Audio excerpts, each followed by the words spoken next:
कंधमाल जिला तुमुड़ीबंध ब्लॉक अंतर्गत झिरीपाणी पंचायत झाड़ाबांती आतंक। कंधमाल जिला तुमुड़ीबंध ब्लॉक झिरीपाणी पंचायत बरगाँ ललकुटी कुनाबेड़ा गाँव में झाड़ाबांती 15 जन पाखापाखि आक्रांत होता सूचना मिली। एसबू गाँव में आक्रांत पाखे मेडिकल टीम पहुंची चिकित्सा जारी रखी।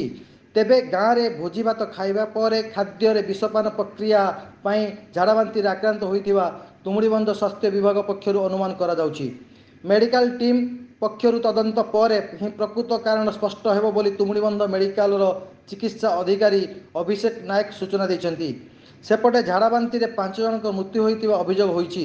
ललकुटी गाँव मिनिति माझी अमित माझी झाड़ाबांती मृत्यु होइतिबा बेले बरगाँव मुसुरी माझी गाड़ाड़ी माझी समेत कुनाबेड़ा गाँव जड़े 4 मासर शिशुर मृत्यु होइतिबा अभियोग होइछि। किंतु मृत्यु पर परिवार लोकों पक्षर शव व्यवच्छेद करा जाय नथिबा जणा पड़िछि। तेबे 5 जन मृत्यु नहीं सरकारी स्तर में कौन मेडिकल रिपोर्ट नथिबा तुमुड़ीबंध गोष्ठी स्वास्थ्य केन्द्र चिकित्सा अधिकारी अभिषेक नायक सूचना देइछन्ति। बालीगुड़ारू प्रमोद कुमार दनसेना रिपोर्ट, लोक आवाज।